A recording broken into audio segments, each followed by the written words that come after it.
حدیث مبارکہ میں ہے کہ نبی علیہ الصلوۃ والسلام نے شعبان کے آخر کے جمعے میں صحابہ رضی اللہ عنہم کو بتلایا کہ تمہارے اوپر ایک مہینہ آ رہا ہے، شہر عظیم، ایک بڑا مہینہ، عظمت والا مہینہ۔ اس مہینے میں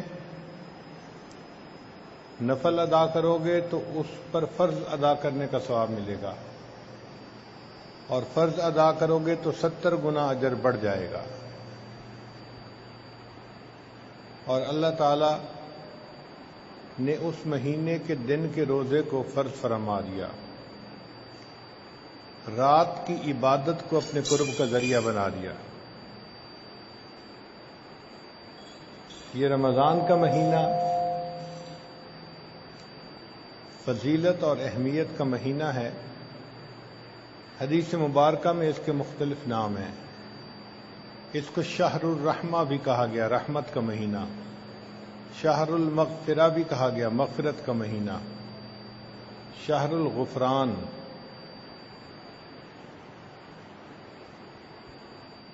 حقیقت میں ہے یہ شہر القرآن، کیونکہ اس مہینے میں قرآن مجید کو اتارا گیا، اس کی 27 کی رات کو۔ جو آیت مبارکہ تلاوت کی گئی، یا ایھا الذین آمنوا، اے ایمان والو، اس میں اللہ تعالی ایمان والوں سے براہ راست خطاب کر، اور یہ بڑی عجیب بات کہ پروردگار عالم ہم جیسے خطا کار اور گناہ گار بندوں سے براہ راست خطاب کریں۔ ایک بادشاہ اگر کسی بھنگی کو بلا کر کوئی بات ڈائریکٹ کہہ دے تو بھنگی کے لیے بڑی عزت ہوتی ہے۔ ہماری تو وہ حیثیت بھی نہیں جو ایک بھنگی کی بادشاہ کے سامنے ہوتی ہے۔ تو اللہ رب العزت براہ راست خطاب فرمائیں، یہ اس کا بڑا انعام ہے۔ اللہ تعالیٰ نے تورات میں قوم یہود سے چند مرتبہ براہ راست خطاب فرمایا تھا، تو یہود کے علماء کو اس بات پہ اتنی خوشی تھی کہ وہ کہا کرتے تھے، نحن ابناء اللہ و احباؤہ، ہم اللہ کے بیٹے ہیں اور اللہ کے بڑے محبوب ہیں، بڑے پسندیدہ ہیں۔ اللہ تعالیٰ نے تو ہم سے براہ راست کلام فرمایا۔ قرآن مجید میں اللہ تعالیٰ نے 80 سے زیادہ مرتبہ ایمان والوں سے براہ راست خطاب فرمایا ہے۔ حضرت عبداللہ ابن عباس عنہ فرمایا کرتے تھے کہ جب تم قرآن پڑھو اور اس میں یہ الفاظ آئیں، یا ایھا الذین آمنوا، تو بہت توجہ سے بات کو سنو کہ اب اللہ رب العزت براہ راست خطاب فرما رہے ہیں، اے ایمان والو۔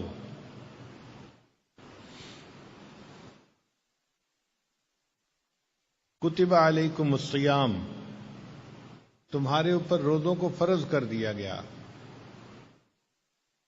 کما کتب علی الذین من قبلکم، جیسے تم سے پہلے والوں پر روزے فرض کیے گئے، لعلکم تتقون، تاکہ تم متقی بن جاؤ۔ اب اس آیت مبارکہ کی ذرا تفصیل دیکھیے، کتنی پیاری ہے کہ اللہ تعالیٰ نے براہ راست خطاب فرمایا ایمان والوں کو، اور ان کو حکم دیا کہ کتب علیکم الصیام، تمہارے اوپر روزوں کو فرض کیا گیا، مگر اس حکم کے دینے سے ہو سکتا تھا کہ دل میں یہ بات پیدا ہوتی کہ اللہ تعالیٰ ناراض ہیں، ناراضگی کی وجہ سے ہمارے اوپر کوئی بوجھ لگا دیا گیا، پابندی لگا دی گئی۔ تو وہ جو ڈر تھا اس کو ہٹا دیا گیا یہ بتا کے کہ کما کتب علی الذین من قبلکم، یہ پابندی صرف تمہارے اوپر ہی نہیں لگ رہی، یہ تم سے پہلے والوں پر بھی پابندیاں لگیں، یہ کنٹینیویشن ہے عبادت کی۔ اور یہ بھی بتا دیا کہ اس کا مقصد تمہیں نعمتوں سے محروم کرنا نہیں ہے، بلکہ مقصد یہ ہے لعلکم تتقون، کہ تم متقی بن جاؤ، یعنی اس کا فائدہ بھی ہمارا ہی ہے۔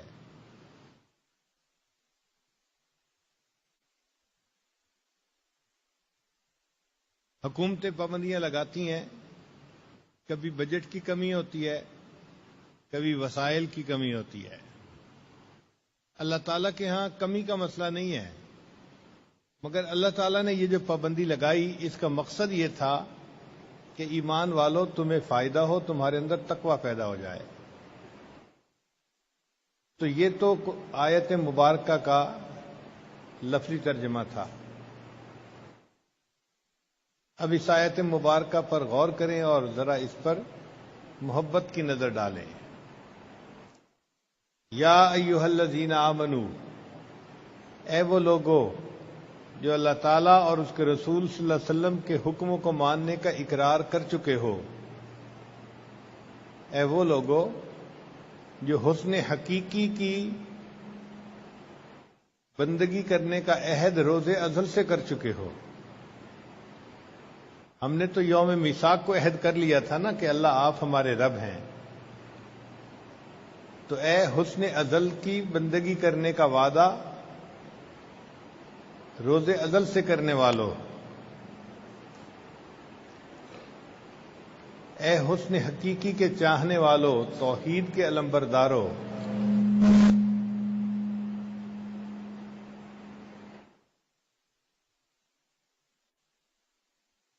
اللہ تعالی کے ساتھ پیمان وفا باندھنے والو، کتب علیکم الصیام، تمہارے اوپر روزوں کو فرض کیا گیا، کما کتب علی الذین من قبلکم، جیسے کہ تم سے پہلے والوں پر یہ روزے فرض کیے گئے۔ دنیا کا دستور ہے کچھ لینے کے لیے کچھ دینا پڑتا ہے، کچھ پانے کے لیے کچھ کھونا پڑتا ہے۔ تو اے بندو، اگر تم اللہ کا وصل چاہتے ہو، اللہ کا دیدار چاہتے ہو، تو تمہیں بھی تو کچھ دینا پڑے گا نا۔ تو کیا دینا پڑے گا؟ 1 مہینہ بھوکا پیاسا رہنا پڑے گا۔ ارے دنیا کے جو نفسانی محبتیں کرنے والے ہیں ان کی زندگیوں کو دیکھو کہ وہ اپنے محبوب کی خاطر کیا کچھ قربان کرنے کو تیار ہوتے ہیں۔ فرحاد ایک عورت کا عاشق تھا اور اس کی خاطر وہ پورے پہاڑ کو کھودنے کے لیے تیار ہو گیا تھا۔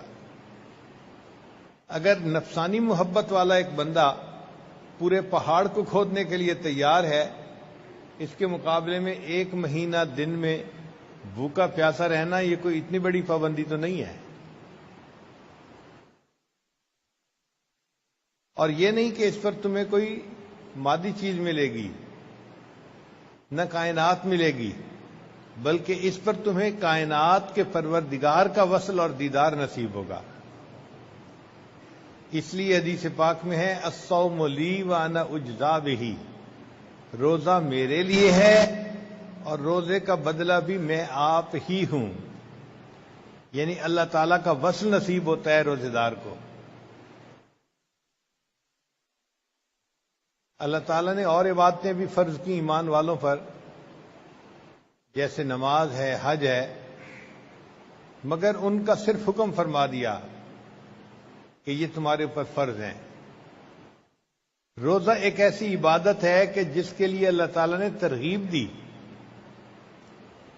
پہلے ایمان والوں کی ذہن سازی کی، پھر ترغیب دے کر ان کی ذہن سازی کرنے کے بعد کہا کہ تمہارے اوپر روزوں کو فرض کیا گیا۔ اس کی وجہ یہ ہے کہ حج اور نماز عبادت ہے، اور روزہ یہ عبادت کے ساتھ اللہ کی صفات میں سے بھی ہے کہ اللہ تعالیٰ کھانے پینے سے پاک اور بلند ہے۔ تو چونکہ یہ اللہ کی صفات میں سے ایک صفت ہے اور بندے نے اس کو اپنانا تھا، اس کی اہمیت کی وجہ سے اللہ نے اس کے لیے ترغیب دی بندے کو کہ تم نے میری صفت کو اپنانا ہے، تخلقوا باخلاق اللہ، لہذا تم بھوکا پیاسا رہنے والی اس محنت کو کرنے کے لیے ذہنی طور پہ تیار ہو جاؤ۔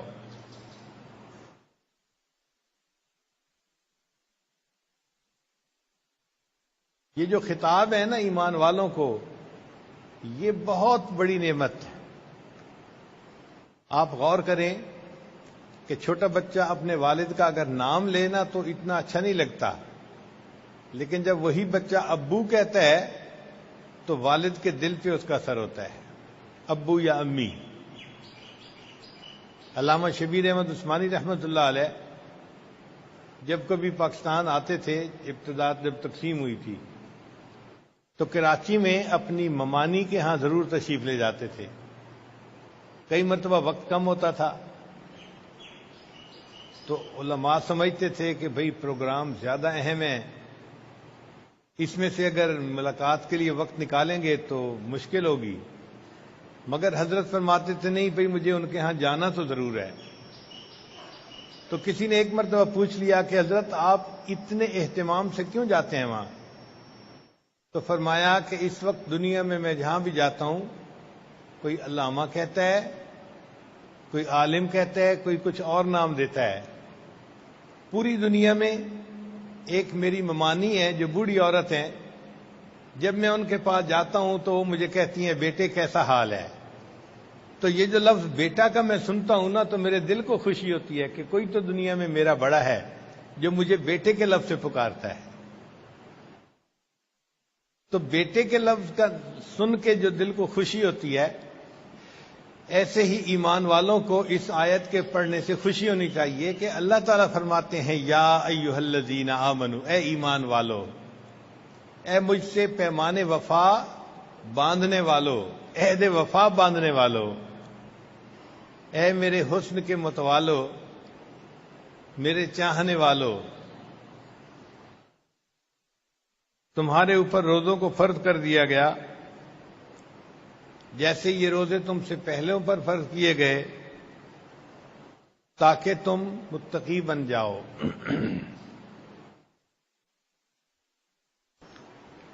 اللہ تعالیٰ کی شان دیکھیں کہ جتنے ادیان دنیا میں آئے سب میں روزے کی عبادت تھی، لیکن سب سے زیادہ کامل عبادت یہ دین اسلام میں تھی.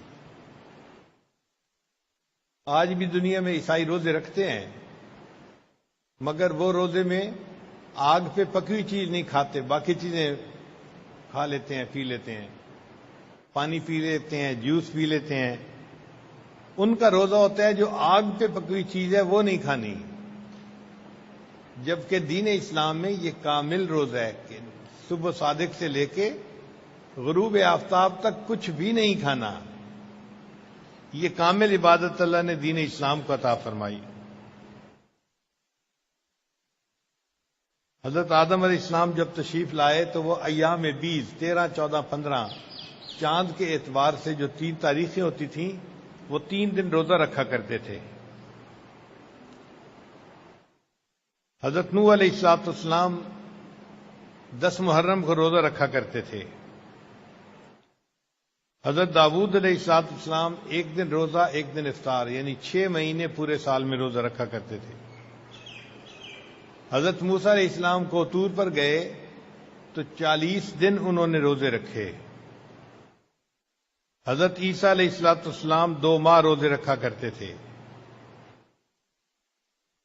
ہندوؤں میں جو برہمن لوگ ہیں وہ بھی 24 روزے رکھتے ہیں،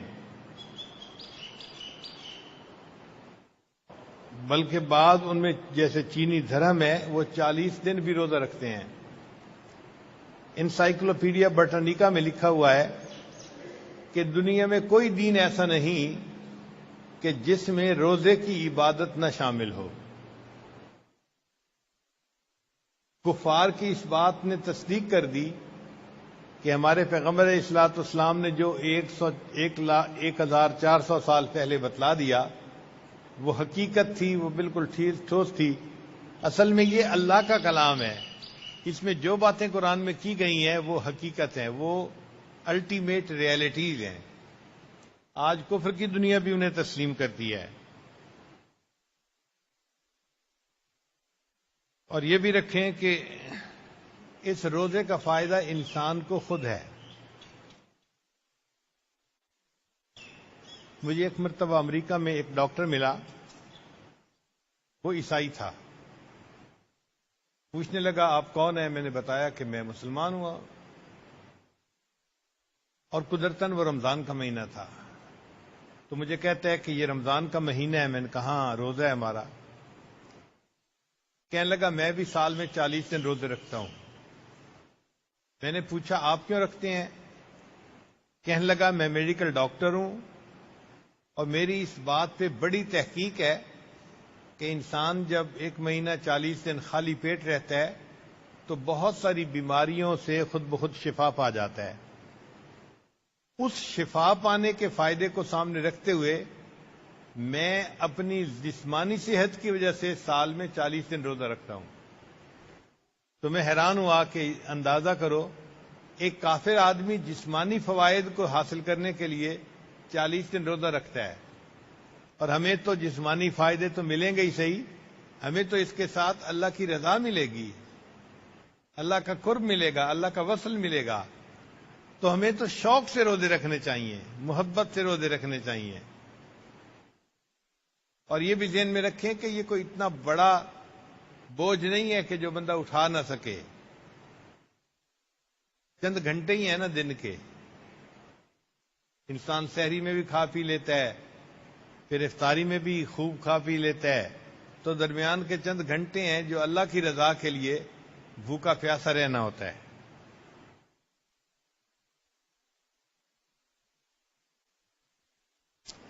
حقیقت میں اللہ تعالیٰ بندے سے ریہرسل کروا رہے ہیں۔ کوئی کام کروانا ہو نا تو اس کی مشق کروائی جاتی ہے۔ اللہ تعالیٰ بھی اپنے بندوں سے مشق کروا رہے ہیں کہ اے میرے بندو، تم نے حرام کو چھوڑنا ہے نا، تم مشق کرو، حلال کو بھی چھوڑو کچھ وقت کے لیے، اور اگر تم 1 مہینے کے لیے حلال کو بھی اللہ کے حکم پہ چھوڑ سکتے ہو تو پھر بقیہ سال حرام کو چھوڑنا کون سا مشکل ہے تمہارے لیے؟ تو ایک ریہرسل کروائی گئی ہے ایمان والوں۔ آج سائنس کی دنیا یہ بتاتی ہے کہ انسان جب کھانا کھاتا ہے تو اس کے اندر بہت سارے کیمیکل آپس میں جب ملتے ہیں تو وہ ٹاکسک مٹیریل بن جاتا ہے۔ اگر پودا جو ہے اس کو یہ مٹیریل ملے تو پودا مر جاتا ہے۔ یہی مٹیریل انسان کو بھی ملتا ہے، مگر انسان کی صحت پہ اثر پڑتا ہے۔ اب جب یہ ٹاکسک مٹیریل بنتا ہے تو جسم اس کو سیل کے اندر محفوظ کر کے رکھ دیتا ہے کہ جب میرے پاس فارغ وقت ہوگا میں اس کو پروسیس کروں گا۔ اس کی مثال یوں سمجھیں کہ جیسے گھر میں بہت ساری چیزیں یکدم آ گئیں تو عورتیں ان کو تھیلوں میں ہی رکھ دیتی ہیں اور کہتی ہیں کہ جب میرے پاس وقت فارغ ہوگا نا تو میں تھیلوں سے نکال کے اسے الماریوں میں سجا دوں گی۔ تو بدن بھی اسی طرح کرتا ہے کہ وہ جو ٹاکسک مٹیریل ہوتا ہے اس کو سیل کے اندر تھیلے میں ڈال کے رکھ دیتا ہے، پھر وہ انتظار میں رہتا ہے کہ کوئی ایسا موقع ملے کہ یعنی انسان کے ہاضمے کا نظام خالی ہو۔ اب یہ ہماری کوتاہی ہے کہ ہم اپنے پیٹ کو خالی نہیں ہونے دیتے اور اس کا فائدہ نہیں اٹھا سکتے۔ جب پیٹ خالی ہوتا ہے تو جسم پھر وہ جو سائیڈ میں پڑی ہوتی ہیں نا ایسی چیزیں، ان کو نکال کے ریپروسیس کرتا ہے اور انسان کے جسم کے لیے بیماریوں سے پھر بچا لیتا ہے۔ اسی لیے بھوکا رہنا بیماریوں کا علاج ہے۔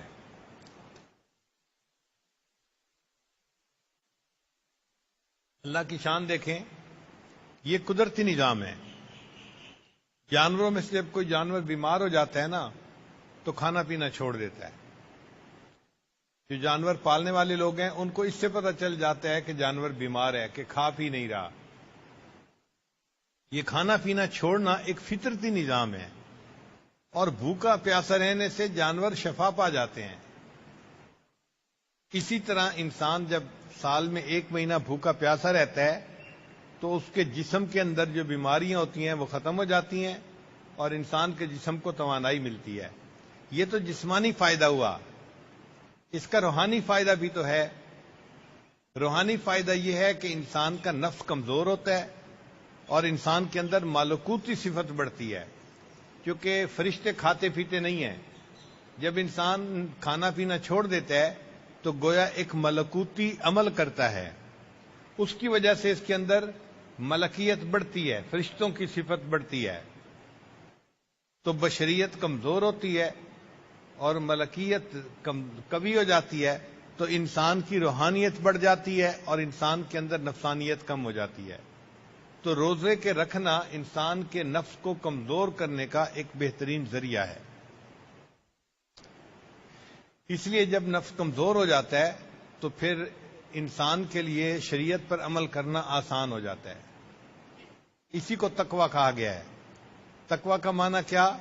کہ انسان احتیاط کے ساتھ شریعت پر عمل کرنے والا بن جاتا ہے۔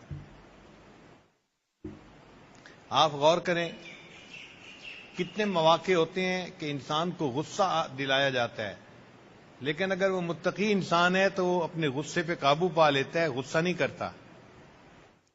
حضرت آدم علیہ السلام کے 2 بیٹے تھے، تو ان میں سے ایک بھائی کو دوسرے پہ غصہ تھا۔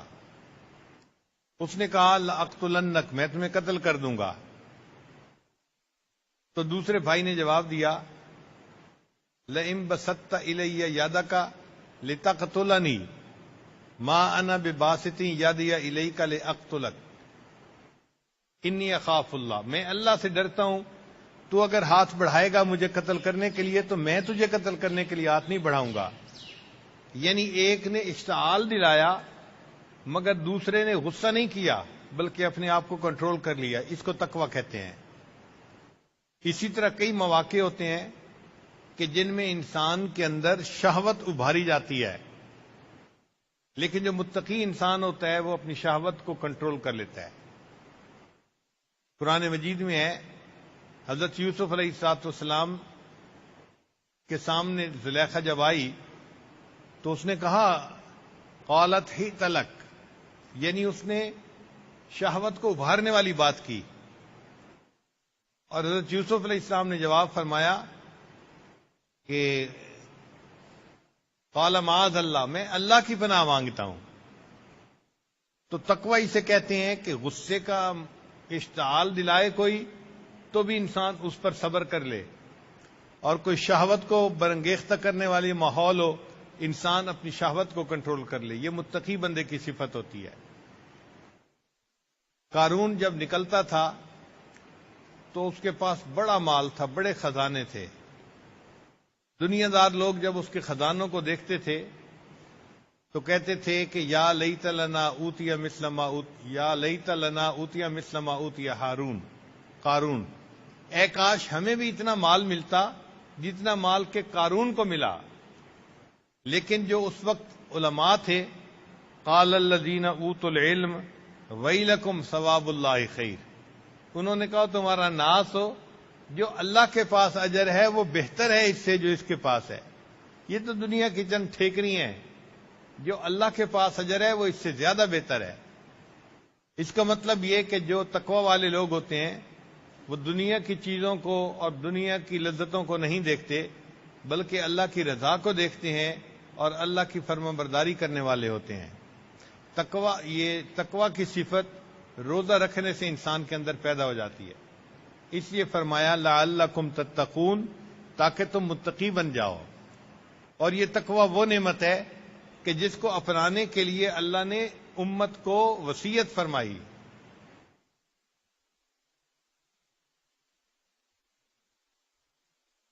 چنانچہ اللہ تعالیٰ ارشاد فرماتے ہیں وَلَقَدْ وَصَّيْنَا الَّذِينَ أُوتُوا الْكِتَابَ مِنْ قَبْلِكُمْ وَإِيَّاكُمْ أَنِ اتَّقُوا اللَّهَ، ہم نے وصیت کی، وصیت کا معنی نصیحت، تم سے پہلے والوں کو بھی اور تمہیں بھی کر رہے ہیں، أَنِ اتَّقُوا اللَّهَ، کہ تم متقی بن جاؤ۔ اب آپ اندازہ لگائیے کہ جس بات کی اللہ تعالیٰ وصیت نصیحت فرماتے ہیں تو اس کا اپنانا ہمارے لیے کتنا ضروری ہے۔ اور یہ تقوی ہمیں حاصل ہوگا روزہ کے رکھنے سے۔ چنانچہ فرض روزے تو بہت خوشی سے رکھیں، اس کے علاوہ بھی روزے ہیں۔ ہر مہینے ایام بیز کے روزے رکھنے، یا ہر ہفتے سوموار جمعرات کو روزہ رکھنا، یہ مسنون روزے ہیں، ان کو بھی شوق سے رکھنا چاہیے نوجوانوں کو، خاص طور پر وہ نوجوان جن کی آنکھیں کنٹرول میں نہیں ہوتی، دل قابو میں نہیں ہوتا، شہوت کے ستائے ہوئے ہوتے ہیں، ان کے لیے روزہ بہت تریاق چیز ہے۔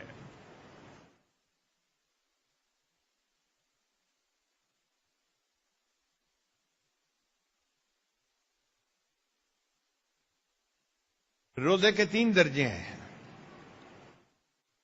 ایک درجہ تو یہ ہے کہ انسان کھانا پینا چھوڑ دے اور وقت بغیر کھائے پیے گزار لے، یہ پہلا درجہ ہے۔ دوسرا درجہ یہ ہے کہ انسان کھانا پینا بھی چھوڑ دے اور جو مختلف اعضاء ہیں جسم کے ان سے گناہ کرنا بھی چھوڑ دے، آنکھ غلط نہ دیکھے، زبان سے جھوٹ غیبت نہ نکلے،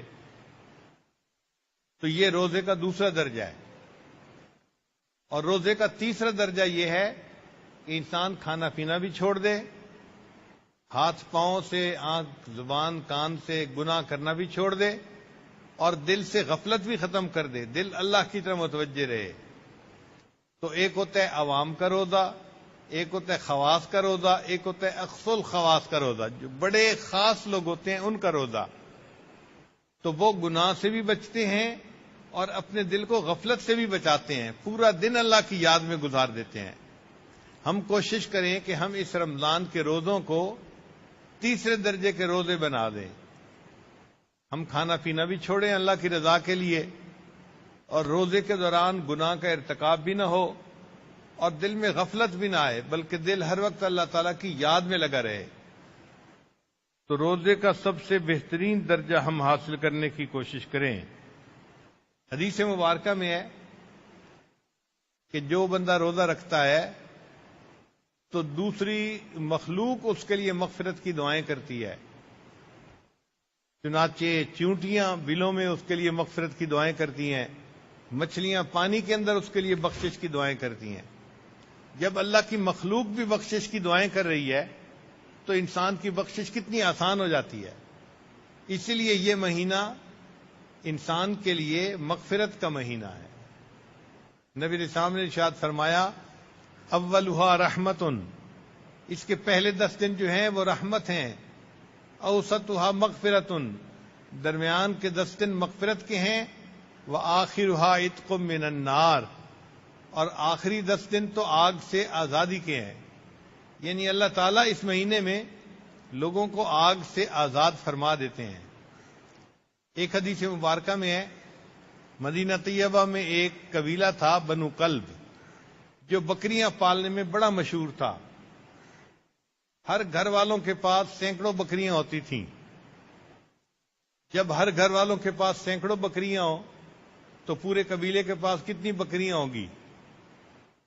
جب وہ بکریاں چرنے کے لیے نکلتی تھیں تو 2 پہاڑوں کے درمیان کی وادی کو بھر دیا کرتی تھی، اتنی بکریاں تھیں۔ 2 پہاڑوں کے درمیان کی وادی کو بھر دیتی تھی، اتنی بکریاں تھیں۔ نبی علیہ السلام نے اس قبیلے کا نام لے کے فرمایا کہ بنو قلب قبیلے کی بکریوں کے بالوں کے برابر جہنمی اللہ تعالیٰ رمضان مبارک کی ہر رات میں جہنم سے بری فرما دیتے ہیں۔ آپ سوچیں ایک بکری کے جسم پہ کتنے بال ہوں گے؟ اللہ اکبر، ایک بکری کے جسم پر لاکھوں بال ہوتے ہیں اور ہزاروں بکریاں ہوں گی، تو اتنے لوگ اللہ تعالیٰ ہر رات میں جہنم سے بری فرماتے ہیں۔ جب اللہ تعالیٰ بندے کی بخشش کرنا چاہتے ہوں اس وقت بخشش حاصل کر لینا آسان ہوتا ہے۔ چنانچہ ہمارے ایک واقف تھے تو آفس میں کلرک، مگر وہ کام کروا دیتے تھے بندوں کا، دوستوں کا۔ تو ان سے ایک دفعہ میں نے پوچھ لیا کہ آپ اپنے افسر سے کام کروا کیسے دیتے ہیں؟ وہ کہنے لگے حضرت جو کام میں نے کروانا ہوتا ہے نا اس کی فائل لے کے میں رکھ لیتا ہوں، پھر میں اپنے افسر کے موڈ کو دیکھتا رہتا ہوں۔ کبھی کبھی جب یہ بہت خوشی کے موڈ میں آتے ہیں نا تو اس وقت میں اس کے سامنے وہ فائلیں رکھتا ہوں اور یہ سائن کرتا چلا جاتا ہے۔ مجھے پتا ہوتا ہے آج جو فائل سامنے رکھوں گا پوری ہو جائے گی۔ اگر دنیا کا ایک کلرک اپنے افیسر کا موڈ دیکھتا ہے اور اچھے موڈ کے دوران جو فائل سامنے رکھ دیتا ہے اپروو ہو جاتی ہے، تو آپ یہ بھی غور کریں کہ رمضان المبارک میں اللہ رب العزت اپنے محبوب صلی اللہ علیہ وسلم کی امت کی مغفرت کرنا چاہتے ہیں۔ تو جب اللہ تعالیٰ کرنا چاہتے ہیں اس وقت ہمارے لیے مغفرت کا طلب کرنا کتنا آسان ہے، جلدی فائل اپروو ہو جاتی ہے اور بندے کے گناہ معاف ہو جاتے ہیں۔ آپ نے دیکھا ہوگا کہ سال میں ایک سیزن آتا ہے جس کو بہار کا سیزن کہتے ہیں. اس بہار کے سیزن میں ہر طرف پھول کھلے ہوتے ہیں، سبزہ ہوتا ہے اور خوب خوشبوئیں ہوتی ہیں. یہ رمضان کا مہینہ پورے سال کا بہار کا مہینہ ہے. ہم نے دیکھا ہے کہ جو کاروباری لوگ ہوتے ہیں ان کے سیزن ہوتے ہیں، سیزن کے دوران ان کی خوب سیل ہوتی ہے اور اس وقت یہ خوب محنت کرتے ہیں، حتیٰ کہ ان کو کھانا پینا اور آرام کرنا بھی یاد نہیں ہوتا. بالکل اسی طرح رمضان مبارک نیکیوں کا سیزن ہے. ہمیں چاہیے کہ رمضان مبارک میں نیکی کرنے کے لیے کمر ہمت باندھ لیں، ڈٹ جائیں، اپنے آپ کو نیکی کر کر کے تھکا دیں اور پھر تھک تھک کے اپنے آپ کو نیکی کرنے میں لگا دیں. خوب نیکی کریں. کرنے والے بہت کر لیتے ہیں. حضرت امام اعظم ابو حنیفہ رحمۃ اللہ علیہ رمضان مبارک میں 63 مرتبہ قرآن مجید مکمل پڑھا کرتے تھے. ایک قرآن مجید مکمل دن میں پڑھتے تھے اور ایک رات میں پڑھتے تھے. تو اگر 30 دن کا رمضان ہے تو 60 یہ ہو گئے، اور 3 قرآن مجید تراویح کی نماز میں مکمل پڑھتے تھے. تو 63 قرآن مجید رمضان مبارک میں ختم کیا کرتے تھے. اس وقت بھی بہت سارے ایسے نوجوان ہیں جو رمضان گزرنے کے بعد اکثر اس عاجز کو خط لکھتے ہیں یا میسج کرتے ہیں، حضرت ہم نے پورے رمضان میں 30 مرتبہ قرآن مجید کو مکمل پڑھ لیا. بلکہ ایک خاتون کو میں نے تحلیل کا سبق دیا لا الہ الا اللہ کا، اور میں نے کہا کہ آپ اس کو 3000 دفعہ پڑھا کریں. اس نے فون کیا کہ حضرت میرے بچوں کی شادیاں ہو چکی اور میں اب 50s کی عمر میں ہوں، میرے پاس بڑا وقت فارغ ہوتا ہے، آپ مجھے اور عمل بتائیں. میں نے کہا آپ 5000 مرتبہ تحلیل کر لیں. اس نے 5000 کرنا شروع کر دیا. پھر اس نے فون کیا جی میرے پاس بڑا وقت ہے اور بتائیں. میں نے کہا 15000 دفعہ کرو. پھر اس نے فون کیا جی اور بتائیں، وقت بہت ہے میرے پاس. میں نے کہا بھئی 20000 دفعہ پڑھ لو. بہرحال قصہ کو تھا کہ بڑھاتے بڑھاتے میں نے اس کو بتایا ایک دن میں کہ آپ 40000 مرتبہ لا الہ الا اللہ پڑھا کریں. اس نے پڑھنا شروع کر دیا. جب رمضان کا مہینہ آیا تو میں سمجھا کہ 40000 رمضان میں تو نہیں پڑھ سکے گی، تو یہ مجھے پوچھے گی کہ اب میں اس کو کچھ کم کر لوں، تو میں کم کر دوں گا تاکہ اس کے لیے آسانی ہو جائے. اللہ کی شان، اس نے رمضان کے بعد فون کیا کہ حضرت میں نے روزانہ 40000 مرتبہ تحلیل بھی پڑھی اور میں نے اس رمضان میں 32 مرتبہ قرآن مجید بھی مکمل پڑھ لیا. تو کرنے والے لوگ آج کے دور میں بھی الحمدللہ خوب ڈٹ کے عبادت کرتے ہیں، اپنے اللہ کو مناتے ہیں. وفی ذالک فلیتنافس المتنافسون. بڑھنے والوں کو اس میں قدم آگے بڑھانا چاہیے، خوب اپنے جسم کو تھکانا چاہیے اور خوش ہونا چاہیے اس پہ کہ یہ جسم دنیا کے لیے اتنی مرتبہ تھکا ہے. کتنا اچھا ہوا کہ آج یہ جسم دین کی خاطر تھکا ہے. اللہ نے مجھے موقع دیا اپنے جسم کو دین کی خاطر تھکانے کا. اور گھبرائے نہیں، روزہ کوئی ایسی چیز نہیں ہے کہ نوجوان آدمی پریشان ہو جائے. آرام سے 10-12 گھنٹے انسان بھوکا رہ سکتا ہے، کوئی اتنا بڑا مسئلہ نہیں ہوتا.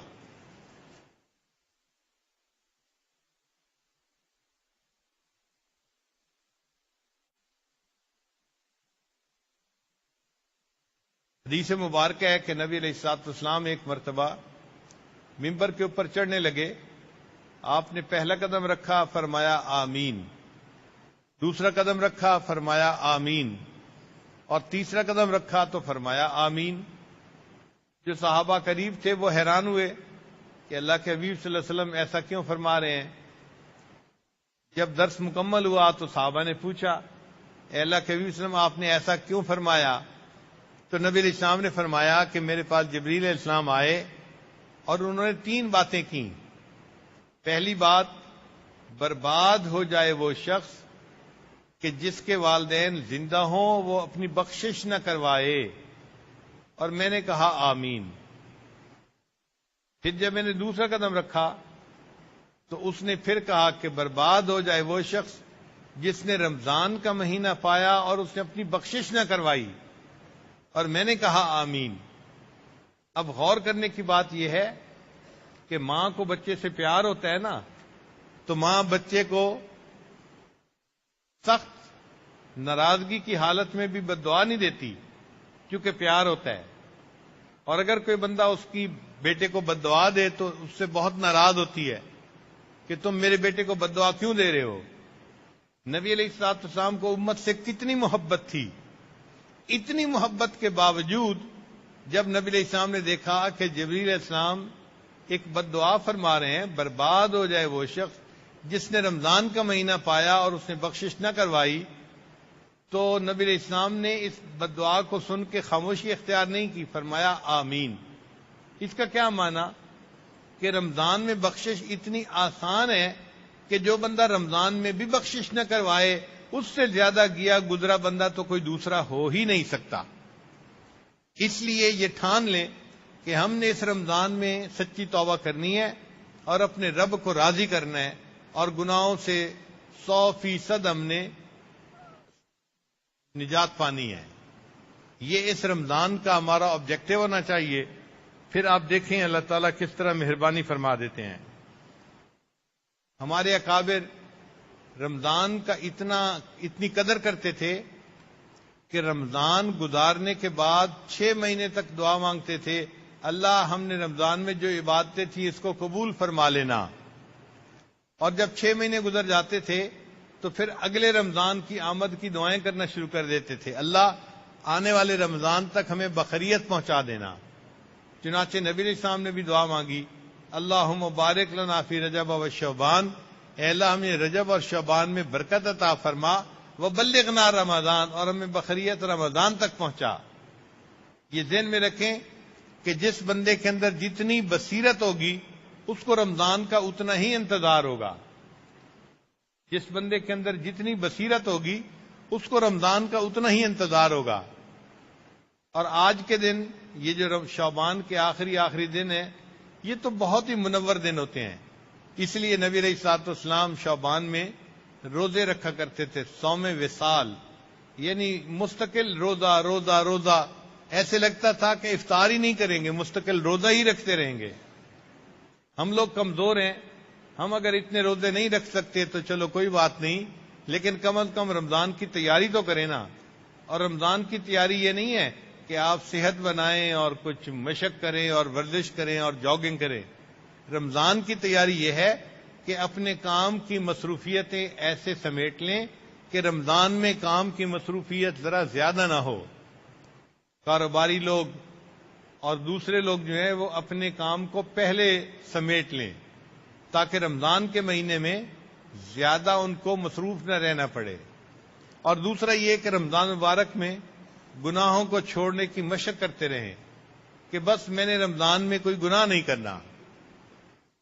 اللہ کی شان دیکھیں کہ بعض لوگوں کو رمضان کی اس کیفیت کا پتہ ہوتا۔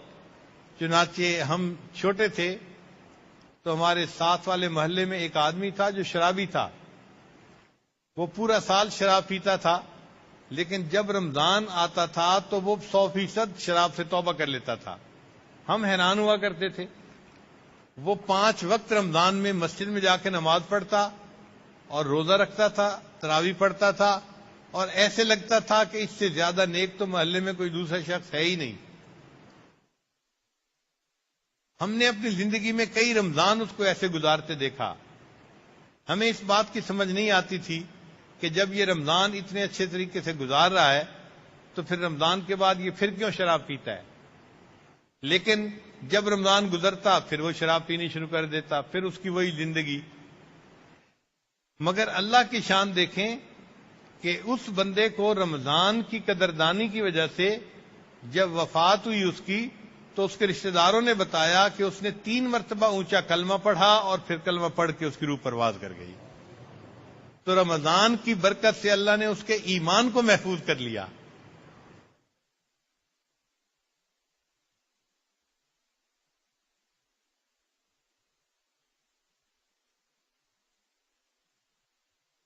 رمضان کے مہینے میں جنت کو مزین کیا جاتا ہے، اس کو خوشبوؤں کی دھونی دی جاتی ہے،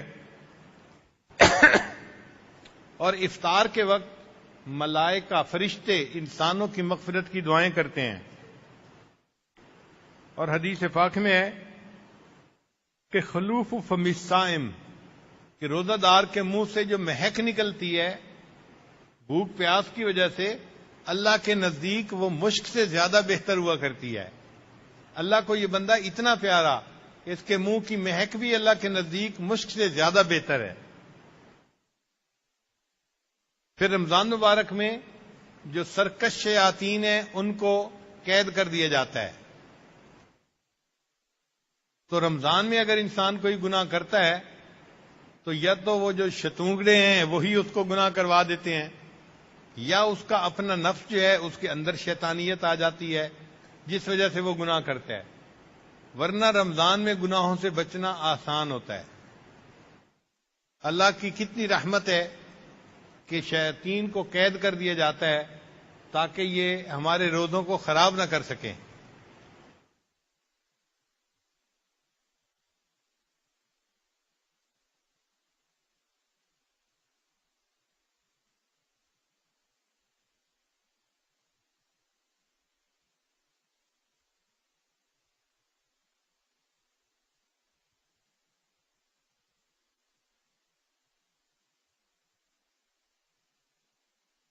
حضرت علی رضی اللہ تعالیٰ نے فرمایا کرتے تھے کہ اگر اللہ تعالیٰ نے اس امت کو عذاب دینا ہوتا، اگر اللہ تعالیٰ نے اپنے محبوب صلی اللہ علیہ وسلم کی امت کو عذاب دینا ہوتا تو اللہ اسے رمضان کا مہینہ عطا نہ فرماتے۔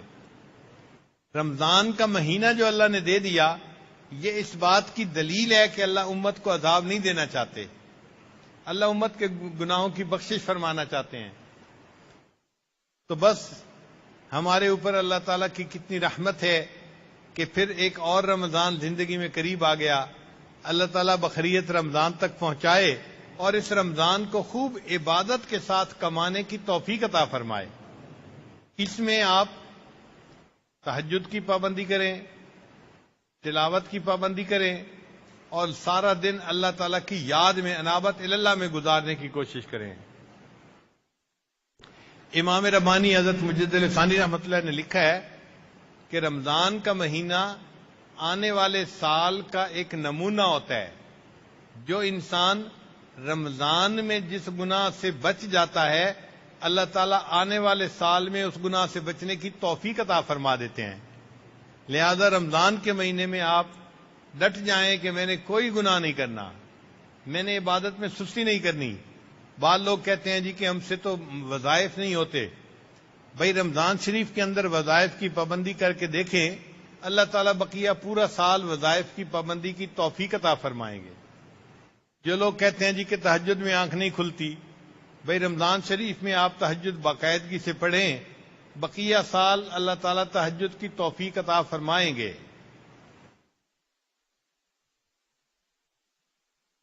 چنانچہ علماء نے لکھا ہے کہ حضرت یوسف علیہ السلام 12 بھائی تھے، 11 کوكبا، 11 ستارے اور 12ویں یوسف علیہ السلام، تو 12 بھائی تھے، مگر اللہ تعالیٰ نے یوسف علیہ السلام کی وجہ سے 11 بھائیوں کی توبہ کو قبول کر لیا تھا۔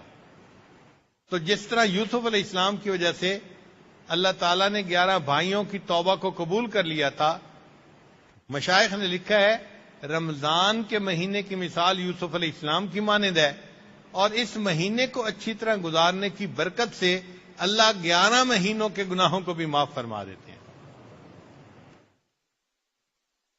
اور یہ ہمدردی اور غمگساری کا مہینہ ہے، چنانچہ رمضان کے مہینے میں ہم دوسروں کے ساتھ ہمدردی اور غمگساری کریں۔ نبی علیہ السلام نے فرمایا اگر کوئی بندہ دوسرے کو ایک گھونٹ پانی پلا دے گا تو اس کو بھی روزہ رکھنے کا ثواب مل جائے گا، اور روزہ رکھنے والے کے ثواب میں سے کچھ کم نہیں کیا جائے گا۔ تو کوشش کریں جو صاحب استطاعت لوگ ہیں کہ غریب لوگوں کی افطاری سحری میں ان کی مدد کریں، تعاون کریں، تاکہ وہ بھی سکون کے ساتھ روزے رکھ سکیں۔ اللہ تعالی ہمیں رمضان مبارک میں خوب عبادت کرنے کی توفیق عطا فرمائے اور اللہ تعالی ہمارے سب گناہوں کو خوب معاف فرمائے۔ چنانچہ حدیث مبارکہ میں ہے کہ صیام جو ہے وہ صرف کھانا پینا چھوڑنے کا نام نہیں، انما الصائم من اللغو والرفث، انما الصیام، روزہ جو ہے وہ لغو باتوں سے پرہیز کرنے میں اور جو بے حیائی کی باتیں ہیں ان سے پرہیز کرنے کا دوسرا نام روزہ ہے۔ تو رمضان میں اپنی نگاہوں کی حفاظت، زبان کی حفاظت، شرمگاہ کی حفاظت، تاکہ ہمارا روزہ صحیح معنوں میں روزہ بن جائے اور ہمیں اس کے بدلے اللہ کا وصل اور اللہ کا دیدار نصیب ہو جائے۔ اور اس میں ایک عجیب نقطہ اور ہے کہ اللہ تعالیٰ نے روزے کا اجر اپنے ذمہ لے لیا کہ باقی اعمال کا اجر تو فرشتے لکھ دیں گے، روزے کا اجر میں دوں گا۔ روزے کا اجر اللہ دیں گے تو کیا مانا کہ جس بندے کے روزے قبول ہو گئے وہ بندہ جہنم میں نہیں جا سکتا، چاہے اس کے گناہ جتنے بھی ہوں گے، چونکہ اجر اللہ نے دینا ہے۔ تو ایسا تو ہو نہیں سکتا کہ اللہ تعالیٰ اجر دیں اور وہ اجر اس کے گناہوں سے تھوڑا ہو۔ بھئی دینے والا تو پروردگار ہے نا، تو پروردگار کو تو پیچھے کوئی کمی نہیں نا بجٹ کی کہ اس کو اتنا دے سکتے ہیں، اس سے زیادہ نہیں دے سکتے۔ جب اللہ نے اجر دینا ہے اس کا معنی یہ کہ اللہ اس کو اتنا اجر یقیناً دیں گے کہ جو نیکی اس کے گناہوں سے زیادہ ہوگی اور وہ بندہ یقیناً جنت چلا جائے گا۔ اس لیے رمضان کا مہینہ اپنے گھر میں اچھی طرح گزارے۔ اگر کوئی بے نمازی بھائی ہے تو اس کو نماز کی ترغیب دیں، رمضان کی ترغیب دیں۔ کوئی عورت رمضان کے دنوں میں سستی کرتی ہے تو اس کو بھی ترغیب دیں کہ بھئی رمضان کا مہینہ ہمیں بہت اہتمام کے ساتھ گزارنا چاہیے تاکہ اس کے بدلے اللہ ہماری بخشش فرما دے۔ اللہ تعالی ہمیں پابندی کے ساتھ عبادت کرنے کی توفیق عطا فرمائے اور ہمیں نیکی پر اللہ استقامت عطا فرمائے۔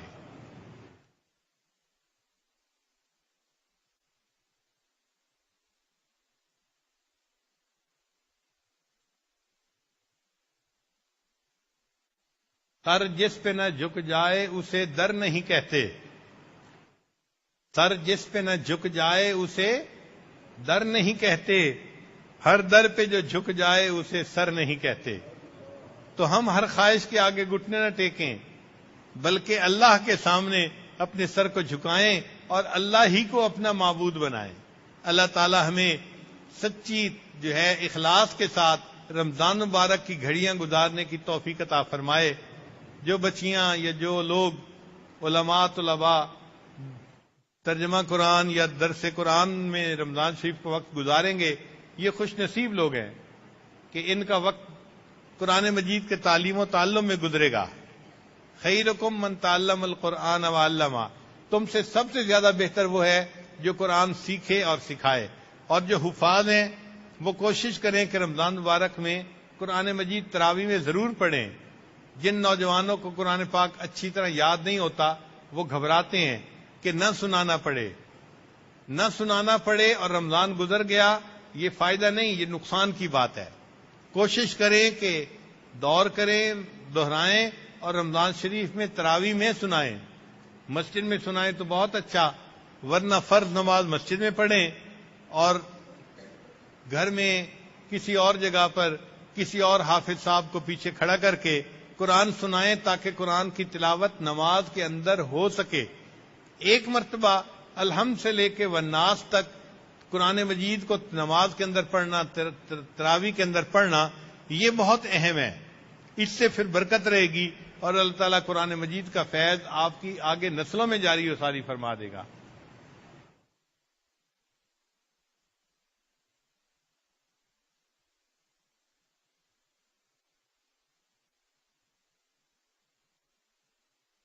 آج کل کے دور میں لوگوں کو اپنا وزن گھٹانے کا بڑا شوق ہے۔ اس کی دو وجوہات ہیں۔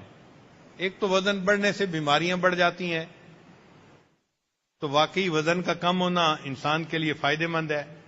آدمی چاق و چوبند ہو جاتا ہے، چلنا پھرنا آسان ہو جاتا ہے، کام آسان ہو جاتا ہے، سستی ختم ہو جاتی ہے۔